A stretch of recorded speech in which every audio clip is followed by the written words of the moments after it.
My name is Calvin West, host of 81 Degrees Kelvin, the podcast you're currently listening to.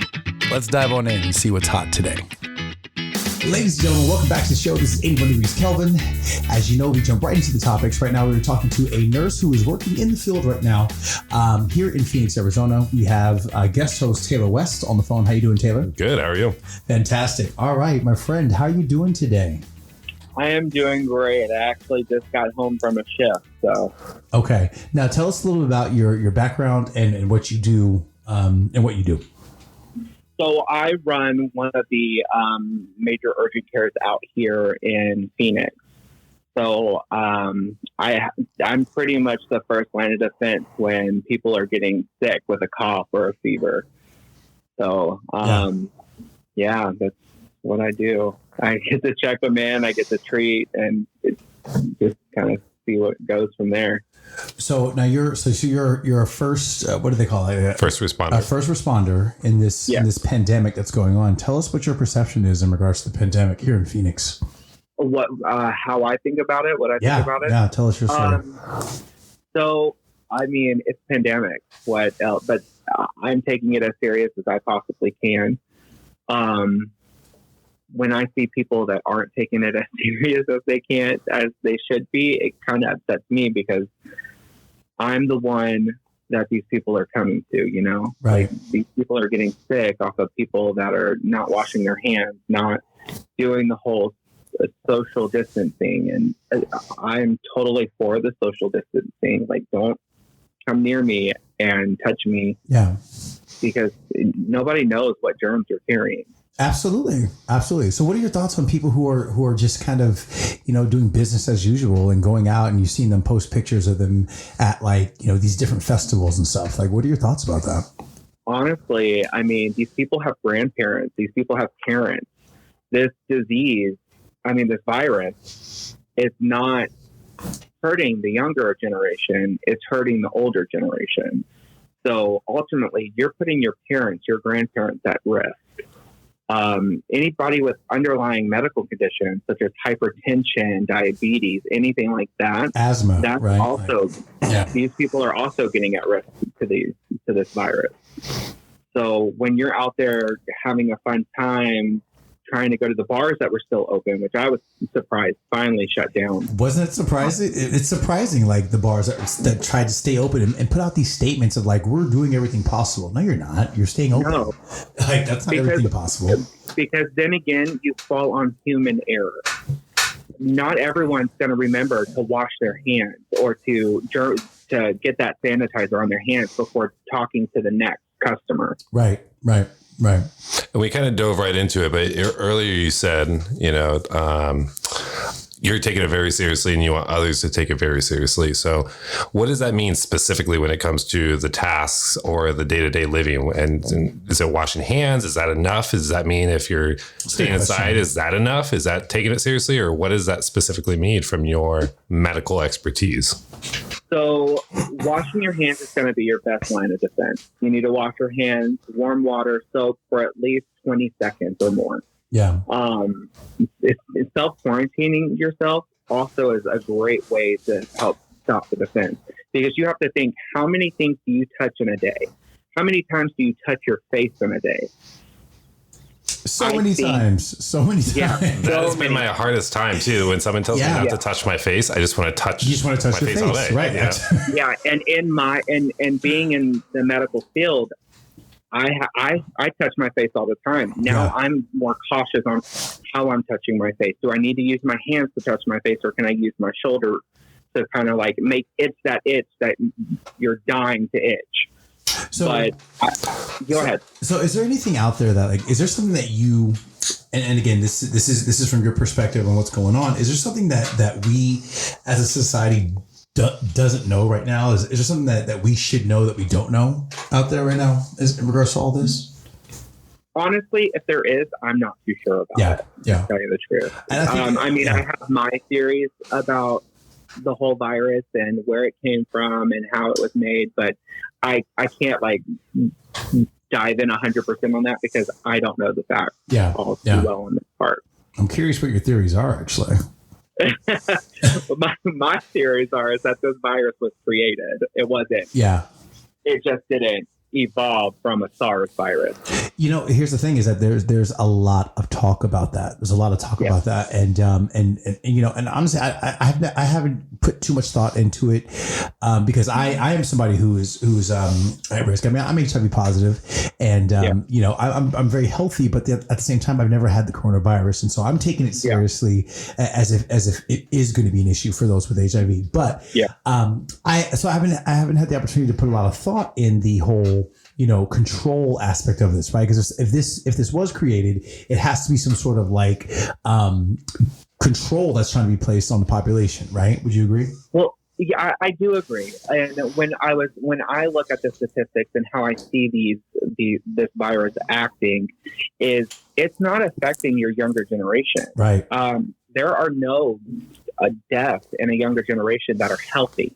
Yeah. That are healthy. It's important that you say that because actually I saw something today where a 21-year-old passed away from the virus, but it was because he had leukemia that was not diagnosed. Yeah, right. So an underlying medical condition. He had an underlying medical condition that wasn't diagnosed, and so a lot of younger people who, and this is kind of like a heads up to the younger people who think they're going to be fine. There's a lot of undiagnosed conditions out there that might make you not fine. You know what I mean? Would you agree with that statement? I completely agree. Yeah. I mean, I'm 28 years old and I have hypertension. Right. And hypertension meets which is high blood pressure, which meets the criteria in the statistics to put you at risk. If I get the coronavirus, I'm at risk of death. Wow. That's huge. One thing that I've seen a lot of responses to, either from friends or on social media, is people say, guys, it's just the flu. Yeah. We're going to be fine. Everyone gets the flu and then they take medication, they rest and they get better. What is your response to that? So in the first phases of this virus spreading, that was my first reaction, was this is just the flu. Yeah. This is just another form of a flu. It'll go by in a week or two. Now, being at where we are now and how the entire world is shutting down, I'm like, okay, there's something more to this. It's not the flu, baby. It's not the flu. I mean, it can be a strain of the flu, it can be a version of the flu. That's fine, but I've never seen a flu in my 38 years of living shut down entire states, shut down entire governments, shut down entire countries. This is not the flu. Yeah. I think because we've had the flu for so long and we have, you know, your antivirals such as Tamiflu, it's a little bit different when we're thinking of it that way. But this virus, we don't have a vaccine for it. We don't have an antiviral to help with it because this is our first contact with this virus. So I think that's where people are thinking, oh, it's just the flu. We can just take medicine for it. No, there is no medication for it. Right. And what I've seen is that the virus is actually evolving too. And now there's two different strands, which make it much more complicated to even produce a vaccine for, because it's not just producing vaccine for one, but it's producing vaccines for two individual strains. And that makes it much more complicated. And the question is, now they're asking, is it going to evolve again into 4, into 6, and 8? And it's almost bleeding the line of not of if it does, when it does, and how to get ahead of it. Yeah. So here's something that I kind of, you know, we can go down this rabbit hole, right? Like we can continue to go down this rabbit hole. We can think about like, oh my gosh, all the bad things that are going to happen. But here's the reality. If you look back at China, the things that I'm reading now is that I just read something about an hour ago about the cases, the number of new cases is next to zero. So it's almost as if China has moved past this. What are your thoughts on that?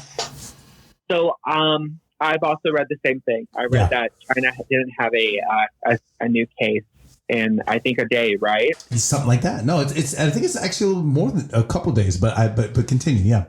Yeah. I just don't think a virus just goes away. I think really. I think that great for them that they haven't had a case, but how many people are being tested and how many people, because a lot of these other countries, they went rapid testing quickly. They were testing everybody in a short amount of time. So dude, how crazy is it that we are not testing people to me here in America? Like, how crazy is that to you? Well, as a nurse, do you have access to testing? So facilities do have access to testing. Okay. The only thing that's holding us back is the CDC. We have the test, but if you don't meet a certain criteria, we're not going to test you. Isn't that dangerous? I believe that's dangerous. If it was me, I'd be testing everyone. And what's the criteria? What's the criteria to say they should or should not get tested? So I really can't say the criteria because I don't want to teach people what to say when they go in. Okay, totally fine. Yeah. I mean, if you look on the CDC, they will tell you what to look out for, and there are certain numbers and phone numbers that you can call to also do a screening as well to see if you do meet those criteria to test. And if you can't, and I understand not giving the specifics, but I think what we've seen as the public is if you have flu-like symptoms, you should go get tested, right? You should go see a hospital or medical professional. So that's very common, though. How do you differentiate between the two? Exactly, especially when we're in the midst of a flu season. Mm-hmm. Yeah. So that's where you meet. There's a second stage in that criteria that you have to meet. Gotcha. So yes, if you have a fever, yes, if you had sore throat, cough, congestion, runny nose. But then there's another set of questions that you have to answer. And if you don't answer those questions correctly, you're not going to get tested. So tell me what you're most concerned about right now. So my most concern about is, so in the urgent care settings, we're limited in our supplies. Yeah. The hospitals come first. And if the hospitals are running out of supplies, they're going to get the supplies first. Okay. My big concern is that they're going to freak out. Arizona hasn't seen quite enough cases yet. We've only had 20 confirmed positive cases. Right. I think it's 27 by now. Yeah, that's what I read too. We haven't seen as much as people like California or Washington or New York, where they're in complete shutdown. So I think once we get to those parts, because I called it, I knew the restaurants and bars would be closing soon. Then you're going to have your non-essential businesses closed down. Yeah. And then it's going to be, don't leave your house. And then it's going to be, and then that could invoke martial law. Yeah, of course. Yeah. Calling the nation into state of emergency is the first step in martial law. Yeah. It's kind of get people prepared for what's coming. Yeah. My friend, if there's something that you could say to anybody listening out there that they would need to hear, what would that be? If you're sick and you are of a younger age, stay home. Treat the symptoms with ibuprofen for your fever. If you're having nausea and vomiting, drink plenty of fluids. But if you're sick, stay home because that is going to stop the spread of the infection. So just real quick, because we're actually about to wrap this up, I've read new things that ibuprofen is not what we should be taking if you have these symptoms. Ibuprofen? That's the new stuff that I've read. The new stuff? Yeah. I haven't read anything on that. Okay. I know that because you want to treat that fever. Yeah, you want to make sure. But there are some that, like, if you're asthmatic and you think you have it, there's breathing treatments that you're not supposed to be taking and stuff like this. But I haven't heard anything about not taking ibuprofen or Tylenol yet. Very good. Well, it was specifically to ibuprofen, so we'll just kind of leave that at that. The people need to look that up. Look that up and refer to your health organizations out there before you because we're not experts here on this podcast. 81 Degrees Kelvin is we're just here to have a conversation. So seek medical professional help. Don't follow us. I will ask. I will double check on that and then please. I will get to you. Yeah, that sounds good. All right. Well, thank you so much for joining us on the podcast today. It was absolutely amazing. And any final words? I do have a hotline number if anybody wants to. Yeah. It's going to be 542-8201. Let's go ahead and give that one more time in full. 1-844-8201. 542-8201. Folks, you heard it here first. Give that phone call give that hotline a phone call, and to make sure you guys are safe out there. Until next time, make sure you wash your hands. Taylor, thank you so much for joining us today. Thank you. Thank you, and to our nurse out there, you're doing the most good. I appreciate you. Thank you so much. All right, that's 81 Degrees Kelvin. Thank you, guys. 81 Degrees Kelvin is brought to you by whypodcasts.com. The 81 Degrees Kelvin podcast can be found on all major platforms, including Google, Apple, and Spotify. And remember, for your podcast needs, YBS, go with the best. Whypodcasts.com. Tomorrow's solutions today.